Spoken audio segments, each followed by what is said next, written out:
ನೋಡಿ ನಾವೀಗ ಖಾರದ ಅವಲಕ್ಕಿ ಮಾಡ್ಕೊಳ್ಳೋಣ. ಅದಕ್ಕೆ ಮೊದಲು ಒಲೆ ಹಚ್ಚಿ ಬಾಣಲೆ ಕಾಯ್ಲಿಕ್ಕೆ ಇಡೋಣ. ಅದಕ್ಕೆ ಸ್ವಲ್ಪ ಎಣ್ಣೆ ಹಾಕ್ಕೊಳ್ಳೋಣ. ಎಣ್ಣೆ ಬಿಸಿ ಆಗ್ತಾ ಬಂತು. ಮೀಡಿಯಂ ಲೋ ಫ್ಲೇಮಲ್ಲಿ ಇಟ್ಕೊಂಡ್ಬಿಟ್ಟು ಒಂದೊಂದಾಗಿ ಎಲ್ಲದನ್ನು ಕರ್ಕೊಂಡು ತೆಕ್ಕೊಳ್ಳೋಣ. ಮೊದಲಿಗೆ ಇಲ್ಲಿ ನಾನು ಕಡಲೆ ಬೀಜನ ಹಾಕ್ತಾ ಇದ್ದೀನಿ.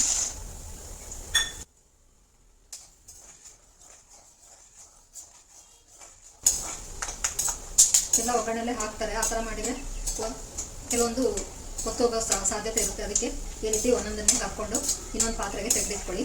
ಆವಾಗ ಎಲ್ಲದನ್ನು ಒಂದೇ ಹದದಲ್ಲಿ ಕಾಯಿಸ್ಬೋದು.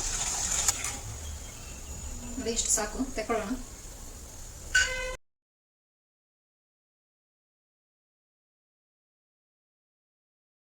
ಈಗ ಇದಕ್ಕೆ ಒಣ ಕೊಬ್ಬರಿನ ಹಾಕ್ಕೊಳ್ತಾ ಇದ್ದೀನಿ.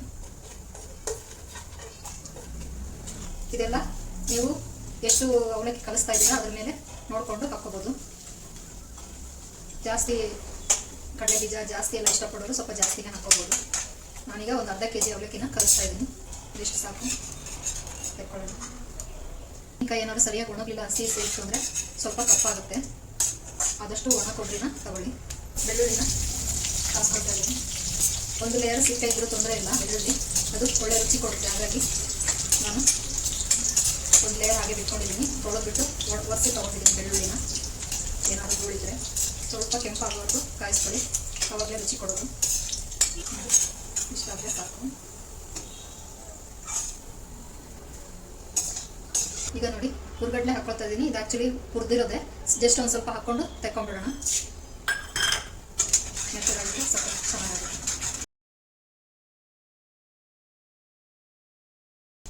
ಈಗ ಇದಕ್ಕೆ ಕರಿಬೇವನ್ನ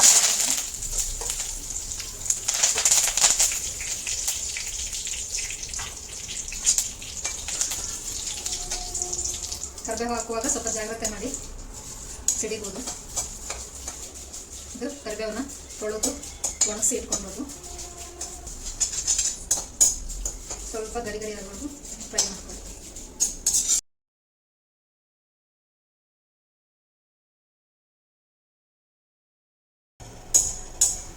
ಕಾದಿರೋ ಎಣ್ಣೆನೆ ಒಲೆ ಆಫ್ ಮಾಡ್ಕೊಂಡ್ರಿ. ಇದಕ್ಕೇನೆ ಒಂದು ಅರ್ಧ ಸ್ಪೂನು ಸಾಸಿವೆ, ಒಂದು ಅರ್ಧ ಸ್ಪೂನು ಜೀರಿಗೆ ಹಾಕ್ಕೊಳ್ಳಿ.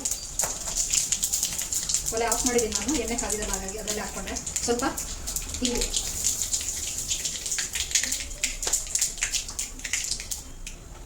ಈಗ ಅವಲಕ್ಕಿನ ಕಲಸೋಣ ಬನ್ನಿ. ಒಂದು ಕೆಂಪು ಮೆಣಸನ್ನು ಅಡಿಕೆ ಹಾಕ್ಕೊಳ್ತಾ ಇದ್ದೀನಿ. ಮತ್ತೆ ಖಾರದ ಪೌಡರ್ ಹಾಕ್ಕೊಳ್ಳಿಕ್ಕಿದೆ ನೋಡಿ. ನಾನೀಗ ಇದಕ್ಕೆ ಒಂದು ಸ್ಪೂನ್ ಖಾರ,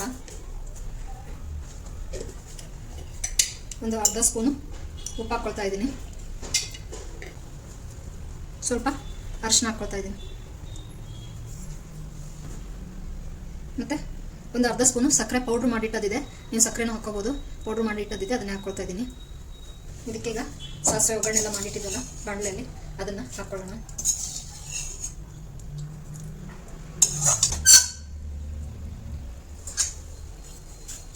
ಆಮೇಲೆ ಎಣ್ಣೆನಾದ್ರು ಕಮ್ಮಿ ಆದರೆ ಅದೇ ಎಣ್ಣೆನ ಹಾಕ್ಕೊಳ್ಳೋಣ. ಕರ್ದಿರೋದು ಎಣ್ಣೆ ಇದೆ ಅನ್ನೋದು. ಇದನ್ನು ಮೊದಲಿಗೆ ಚೆನ್ನಾಗಿ ಮಿಕ್ಸ್ ಮಾಡ್ಕೊಳ್ಳೋಣ. ಈಗ ಇದಕ್ಕೆ ಅವಲಕ್ಕಿ ಹಾಕೋಣ. ನೋಡಿ ನಾನು ಅವಲಕ್ಕಿನ ಈ ಬೌಲಲ್ಲಿ 2 ಬೌಲ್ ಇದೆ ಅವಲಕ್ಕಿ, ಅದನ್ನು ಹಾಕ್ಕೊಳ್ತಾ ಇದ್ದೀನಿ. ಇದನ್ನು ನೀವು ಬಿಸಿಲಿಗೆ ಒಣಗಿಸಿ ಯಾರು ಇಟ್ಕೊಳ್ಳಿ, ಇಲ್ಲಾಂದರೆ ಸ್ವಲ್ಪ ಬಾಣಲಿಗೆ ಹಾಕಿ ಬಿಸಿ ಮಾಡಿ ಯಾರು ಇಟ್ಕೊಳ್ಳಿ. ಆವಾಗ ಸ್ವಲ್ಪ ಕ್ರಿಸ್ಪಿಯಾಗಿರುತ್ತೆ ಅವಲಕ್ಕಿ, ಏನಾದ್ರು ಮೆತ್ತಗಿದ್ರೆ. ನಾನು ಇದನ್ನು ಬಿಸಿಲಿಗೆ ಒಣಗಿಸಿ ಇಟ್ಕೊಂಡಿದ್ದೀನಿ. ಈಗ ಇದಕ್ಕೆ ಹಾಕ್ಕೊಳ್ತಾ ಇದ್ದೀನಿ.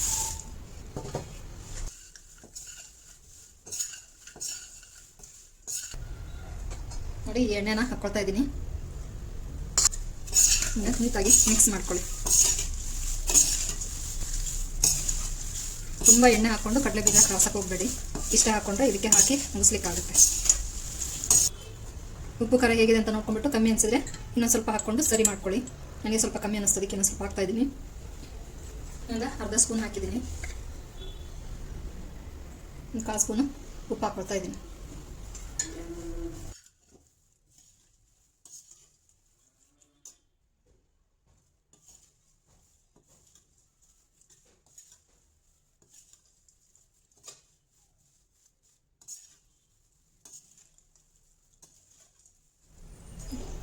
ನೋಡಿ ಈ ರೀತಿ ಟೀ ಟೈಮ್ಗೆ ತಿನ್ನಲಿಕ್ಕೆ ಒಳ್ಳೆಯದಾಗುತ್ತೆ.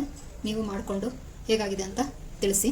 ಅವಲಕ್ಕಿನ ಸ್ವಲ್ಪ ಬಿಸಿ ಮಾಡ್ಕೊಳ್ಳೋದು ಮರಿಬೇಡಿ, ಇಲ್ಲಾಂದರೆ ಬಿಸಿಲಿಗಾರು ಚೆನ್ನಾಗಿ ಒಳ್ಳೆ ಬಿಸಿಲಿದ್ರೆ ಸ್ವಲ್ಪ ಬಿಸಿಲಿಗೆ ಇಟ್ಕೊಳ್ಳಿ. ಆವಾಗ ಸ್ವಲ್ಪ ಅವಲಕ್ಕಿ ಮೆತ್ತಗಿರಬಾರ್ದು, ಒಂಥರ ಬಾಯಲ್ಲಿ ಅಗಿಲಿಕ್ಕೆ ಆದಂಗೆ ಆಗುತ್ತೆ. ಇಲ್ಲಾಂದರೆ ಮಿಕ್ಸ್ ಮಾಡಿ ಆದಮೇಲೆ ಸ್ವಲ್ಪ ಬಿಸಿ ನಂತರ ನಾವು ಬಿಸಿ ಮಾಡ್ಕೋಬೋದು.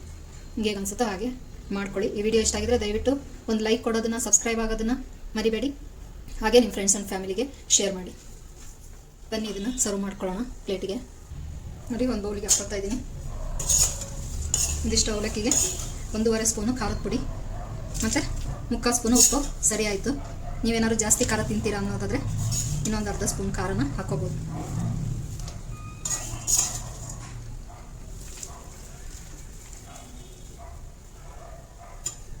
ಕಡಲೆ ಬೀಜ ಎಲ್ಲ ತುಂಬ ಇಷ್ಟ, ಅದಕ್ಕೆ ಸ್ವಲ್ಪ ಜಾಸ್ತಿ ಹಾಕ್ಕೊಂಡಿದ್ದೀನಿ. ನೀವು ಹೇಗೆ ತಿಂತೀರಾ ನೋಡಿಕೊಂಡು ಹಾಕ್ಕೊಳ್ಳಿ.